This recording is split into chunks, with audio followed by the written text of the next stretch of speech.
Hello അസ്സാമു അലൈക്കും നമസ്കാരം. അപ്പോൾ ഇന്നത്തെ റെസിപ്പി ഒരു പഴം വെച്ചിട്ടുള്ള ഒരു അടിപൊളി സ്നാക്കിൻ്റെ റെസിപ്പിയാണ്. അപ്പോൾ ഈ ഒരു സ്നാക്ക് നമുക്ക് പഴുത്തു പോയിരിക്കുന്ന പഴം വെച്ചിട്ടൊക്കെ ചെയ്യാം, അതുപോലെ പഴുപ്പ് കുറഞ്ഞ പഴം വെച്ചിട്ട് ചെയ്തെടുക്കാം. അപ്പോൾ ഈ ഒരു റെസിപ്പിയിലേക്ക് പോകുന്നതിന് മുമ്പായിട്ട് നിങ്ങൾക്ക് എൻ്റെ റെസിപ്പീസ് ഇഷ്ടമാവുകയാണെങ്കിൽ ഒന്ന് സബ്സ്ക്രൈബ് ചെയ്ത് സപ്പോർട്ട് ചെയ്യണേ. ഈ വീഡിയോൻ്റെ താഴെ ഇതുപോലെ ഒരു ചുവന്ന സബ്സ്ക്രൈബ് എന്ന് എഴുതിയത് കാണാം, അതൊന്ന് ക്ലിക്ക് ചെയ്യുക. അപ്പോൾ ഒരു കുഞ്ഞു ബെല്ലിൻ്റെ പടം വരും, അതിൽ ഇതുപോലെ 3 ഓപ്ഷൻസ് കാണാം. അതിൽ മുകളിലത്തെ ഓൾ എന്ന ഓപ്ഷൻ ക്ലിക്ക് ചെയ്യുകയാണെങ്കിൽ ഞാൻ അപ്ലോഡ് ചെയ്യുന്ന എല്ലാ വീഡിയോസും നിങ്ങൾക്ക് മുടങ്ങാതെ കാണാൻ കഴിയും. അപ്പോൾ ഈ ഒരു സ്നാക്ക് ഉണ്ടാക്കിയെടുക്കാനായിട്ട് ഞാനിവിടെ നല്ല പഴുത്തിട്ടുള്ള 3 നേന്ത്രപ്പഴമാണ് എടുത്തിട്ടുള്ളത്. അപ്പോൾ നമുക്ക് ആദ്യം ഇത് ആവിയിൽ വെച്ചിട്ട് ഒന്ന് വേവിച്ചെടുക്കണം. അപ്പോൾ ഇത് നന്നായിട്ടൊന്ന് വേവിച്ചെടുത്തിട്ടുണ്ട്. ഇനി ഇതിൻ്റെ തോലികളൊക്കെ മാറ്റിയിട്ട് നമുക്ക് നന്നായിട്ടൊന്ന് ഉടച്ചെടുക്കണം. അപ്പോൾ ഒരു ഗ്ലാസ് വെച്ചിട്ടാണ് ഞാനിവിടെ ഉടച്ചെടുക്കുന്നത്.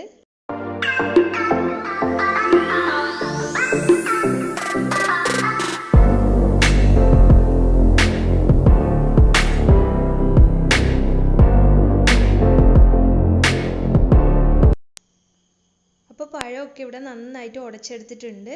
ഇനി ഇതിലേക്ക് നമുക്ക് കുറച്ച് ഉപ്പ് ചേർത്ത് കൊടുക്കാം. ഒരു 1/4 ടീസ്പൂണോളം ഉപ്പ് മതിയാകും. ഇനി ഇതിലേക്ക് നമുക്ക് മെയിനായിട്ട് വേണ്ടത് അരിപ്പൊടിയാണ്. ഇതിപ്പോൾ ഞാൻ വറുത്ത അരിപ്പൊടിയൊന്നുമല്ല, നോർമലായിട്ട് നമ്മൾ പത്തിരിക്കൊക്കെ എടുക്കുന്ന ആ ഒരു അരിപ്പൊടിയാണ് എടുത്തിട്ടുള്ളത്. അത് കുറേശ്ശെയായിട്ട് ചേർത്തിട്ട് നമുക്കിതൊന്ന് മിക്സ് ചെയ്തെടുക്കാം. ഫസ്റ്റിൽ ഞാൻ സ്പൂൺ വെച്ചിട്ടാണ് ചെയ്യുന്നത്, നമ്മൾ കയ്യിലൊന്നും ഒട്ടിപ്പിടിക്കാതിരിക്കാൻ വേണ്ടിയിട്ടാണ് ഇങ്ങനെ ചെയ്യുന്നത്. അതിനുശേഷം ബാക്കിയുള്ള അരിപ്പൊടി കൂടി ഇട്ടിട്ട് നമുക്ക് നന്നായിട്ടൊന്ന് കുഴച്ചെടുക്കാം.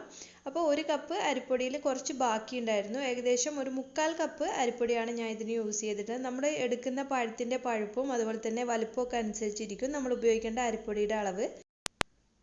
നമുക്ക് കയ്യിലൊന്നും ഒട്ടിപ്പിടിക്കാത്ത ആ ഒരു സ്റ്റേജ് വരെ അരിപ്പൊടി ചേർത്തുകൊണ്ടേയിരിക്കാം. ഞാനിവിടെ എടുത്തിരിക്കുന്ന 1 കപ്പിൽ ഏകദേശം 1/4 കപ്പോളം ഈ ഒരു മാവ് തയ്യാറാക്കാനായിട്ട് എടുത്തിട്ടുണ്ട്. ഇപ്പോൾ കണ്ടില്ല, അത്യാവശ്യം ഒട്ടി നിൽക്കുന്നുണ്ട്. അപ്പോൾ ഞാൻ ഒരു 2 ടേബിൾ സ്പൂൺ കൂടി ചേർത്ത് കൊടുക്കുകയാണ്. അങ്ങനെ ടോട്ടൽ ഒരു 1/4 കപ്പോളം അരിപ്പൊടി ഞാനിവിടെ യൂസ് ചെയ്തിട്ടുണ്ട്.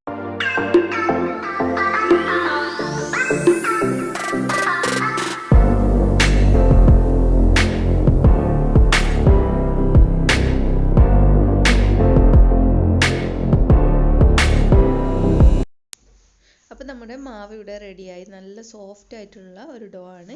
ഇനി നമുക്കിതിനെ ഓരോരോ ചെറിയ ബോൾസ് ആക്കി എടുക്കണം. അപ്പോൾ നിങ്ങൾക്ക് ഇഷ്ടമുള്ള ഷേപ്പിൽ ചെയ്യാം. ഞാൻ ഇതിൽ ബോൾസ് ആക്കിയിട്ട് അതിൻ്റെ അകത്ത് ഫില്ലിങ്സ് ആണ് ചെയ്യാൻ പോകുന്നത്. അപ്പോൾ കുഞ്ഞു നാരങ്ങ, അതായത് ചെറുനാരങ്ങ വലിപ്പത്തിലാണ് ഞാൻ എടുത്തിട്ടുള്ളത്. അപ്പോൾ നിങ്ങളുടെ വലിപ്പവും നിങ്ങളുടെ താല്പര്യത്തിനനുസരിച്ച് ചെയ്യാം. ഇനി ഇതുപോലെ തന്നെ ബാക്കിയുള്ളതൊക്കെ ഞാൻ ബോൾസ് ആക്കി എടുക്കട്ടെ. ഇപ്പം നമ്മൾ ഉന്നക്കായൊക്കെ ഉണ്ടല്ലോ, മലബാർ സ്റ്റൈലിലുള്ള ഉന്നക്കായ, അത് നമ്മൾ പഴം വെച്ച് മാത്രമാണ് ചെയ്യുക, അധികം പഴുക്കാത്ത പഴം. ഏകദേശം അതേ ഒരു രീതിയിലാണ് ഈ ഒരു റെസിപ്പിയും ചെയ്യുന്നത്.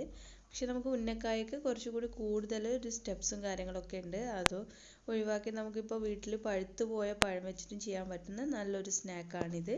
അപ്പോൾ നമുക്കിതിനായിട്ട് കുറച്ച് ഫില്ലിങ്സ് തയ്യാറാക്കണം. അപ്പോൾ ഈ ഒരു ഫില്ലിങ്സ് ഉണ്ടാക്കാനായിട്ട് ഞാനിവിടെ ഏകദേശം 1 കപ്പ് തേങ്ങ ചിരകിയത് എടുത്തിട്ടുണ്ട്. അപ്പോൾ ഈ ഒരു തേങ്ങ ചിരകിയതിലേക്ക് ഒരു ഫ്ലേവറിന് വേണ്ടിയിട്ട് ഏലക്കയാണ് ചേർക്കുന്നത്. അപ്പോൾ 1 ടീസ്പൂണ് ഏലക്ക പൊടിച്ചത്, ഇത് പഞ്ചസാര കൂട്ടിയിട്ട് പൊടിച്ചതാണ് ഏലക്ക. അപ്പോൾ ഇനി ഇതിലേക്ക് മധുരത്തിന് ആവശ്യമായിട്ടുള്ള പഞ്ചസാര ചേർത്ത് കൊടുക്കാം. ഞാനിവിടെ ഒരു ചെറിയ സ്പൂണിൽ ഒരു 5 ടീസ്പൂണോളം പഞ്ചസാര ചേർത്ത് കൊടുക്കുന്നുണ്ട്. ഇനി നമുക്ക് ഒരു 1.5 ടീസ്പൂണോളം വെള്ളവും കൂടി ചേർത്തിട്ട് ഇത് കൈ വെച്ചിട്ട് നന്നായിട്ടൊന്ന് മിക്സ് ചെയ്ത് കൊടുക്കാം. നന്നായിട്ടൊന്ന് മിക്സ് ചെയ്തതിന് ശേഷം നമുക്കൊരു പാൻ വെച്ച് ചൂടാക്കി അതിലേക്ക് 1 ടീസ്പൂണോളം ഗീ ചേർത്ത് കൊടുക്കുന്നുണ്ട്. ഗീ ഒക്കെ മെൽറ്റായി ഒന്ന് ചൂടായി വരുമ്പോൾ നമുക്കിതിലേക്ക് മിക്സ് ചെയ്ത് വെച്ചിരിക്കുന്ന തേങ്ങ ചേർത്ത് കൊടുക്കാം. അപ്പോൾ ഗീയിൽ നിങ്ങൾക്ക് നട്ട്സോ കാര്യങ്ങളോ ചേർക്കണമെങ്കിൽ അങ്ങനെ ചെയ്താലും നല്ലൊരു ടേസ്റ്റ് ആയിരിക്കും. അപ്പോൾ ഞാനിത് നട്ട്സൊന്നും ചേർക്കുന്നില്ല, ജസ്റ്റ് ഈ ഒരു തേങ്ങ വെച്ചിട്ട് നന്നായിട്ടൊന്ന് ഇതിൻ്റെ കളറൊക്കെ ഒന്ന് മാറി വരുന്നത് വരെ ലോ ഫ്ലെയിമിലും മീഡിയം ഫ്ലെയിമിലും വെച്ചിട്ട് നന്നായിട്ടൊന്ന് വഴറ്റി കൊടുക്കാം. അപ്പോൾ ഏകദേശം ഒരു 5 മിനിറ്റ് ആകുമ്പോഴത്തേക്കും നമ്മുടെ ഫില്ലിങ്സ് ഒക്കെ റെഡി ആയിട്ടുണ്ട്. അപ്പോൾ ഈ ഒരു സ്റ്റേജ് വന്നാൽ നമുക്കിത് ഫ്ലെയിം ഓഫ് ചെയ്തിട്ട് തണുക്കാനായിട്ട് മാറ്റി വെക്കാം. ഇപ്പോൾ തണുത്ത് വന്നിട്ടുണ്ട്. ഇനി ഇത് നമുക്ക് ഈ ഒരു ഓരോ ബോൾസിലായിട്ട് ഫില്ല് ചെയ്ത് കൊടുക്കണം. ഏകദേശം 1 സ്പൂണോളാണ് ഫില്ലിങ്സ് ആണ് നമ്മൾ ഓരോ ബോൾസിലും വെച്ച് കൊടുക്കുന്നത്. ആദ്യം കയ്യിൽ കുറച്ച് എണ്ണ തടവിയിട്ട് ഇതുപോലെ നന്നായിട്ടൊന്ന് പ്രസ് ചെയ്തിട്ട് ഇതൊന്ന് പരത്തിയെടുക്കാം കയ്യിൽ വെച്ചിട്ട് തന്നെ. അതിനുശേഷം ഇതിൻ്റെ നടുവിൽ നമുക്ക് ഈ ഒരു ഫില്ലിങ്സ് വെച്ച് കൊടുക്കുകയാണ് വേണ്ടത്. ഞാനിവിടെ 1 സ്പൂണ് ഫില്ലിംഗ് ആണ് വെക്കുന്നത്. അപ്പോൾ ഒരുപാട് ഒരുപാട് ഫില്ലിങ് നമ്മൾ വെക്കുകയാണെങ്കിൽ ഇത് പൊട്ടിയിട്ട് പുറത്ത് വരാനുള്ള ചാൻസ് ഉണ്ട് നമ്മളിത് ഫ്രൈ ചെയ്യുന്ന സമയത്ത്. അപ്പോൾ അതൊന്ന് ശ്രദ്ധിക്കുക. അപ്പോൾ നിങ്ങൾക്ക് ഇതുപോലെ തന്നെ ഇത് ആവിയിൽ വെച്ചിട്ട് വേവിച്ചിട്ട് വേണമെങ്കിൽ കഴിക്കാവുന്നതാണ്, ഫ്രൈ ചെയ്യാതെ.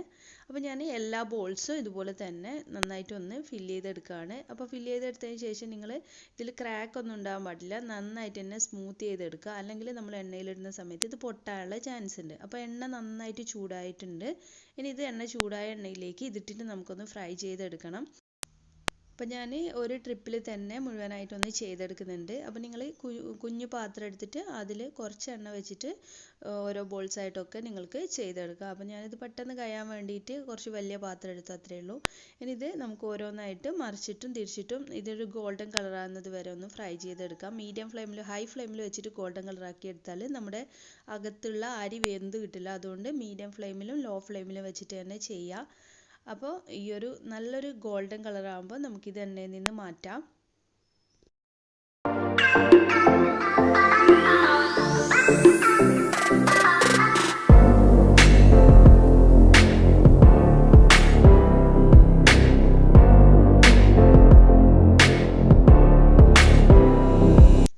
അപ്പോൾ നമ്മുടെ സ്നാക്സ് ഒക്കെ ഇവിടെ റെഡി ആയിട്ടുണ്ട്. നല്ലൊരു ടേസ്റ്റി അതുപോലെ ഹെൽത്തി ആയിട്ടുള്ളൊരു സ്നാക്കാണ്. തീർച്ചയായും എല്ലാവരും ഒന്ന് ട്രൈ ചെയ്ത് ഫീഡ്ബാക്കൊക്കെ അറിയിക്കണേ. അതുപോലെ തന്നെ ചാനൽ ഇഷ്ടമാവുകയാണെങ്കിൽ ഒന്ന് സബ്സ്ക്രൈബ് ചെയ്ത് സപ്പോർട്ട് ചെയ്യണേ. പിന്നെ നിങ്ങളുടെ ഫ്രണ്ട്സിനും ഫാമിലിക്കൊക്കെ വീഡിയോസ് ഷെയർ ചെയ്യാൻ മറക്കരുത്. പിന്നെ പ്രീവിയസ് വീഡിയോസൊക്കെ കാണാത്തവരുണ്ടെങ്കിൽ ഒന്ന് കണ്ടു നോക്കി നിങ്ങളുടെ അഭിപ്രായങ്ങളൊക്കെ കമൻറ്റ് ചെയ്യുക. അപ്പോൾ ഇനി മറ്റൊരു നല്ല വീഡിയോ ആയിട്ട് വരുമ്പോഴേക്കും താങ്ക് യു.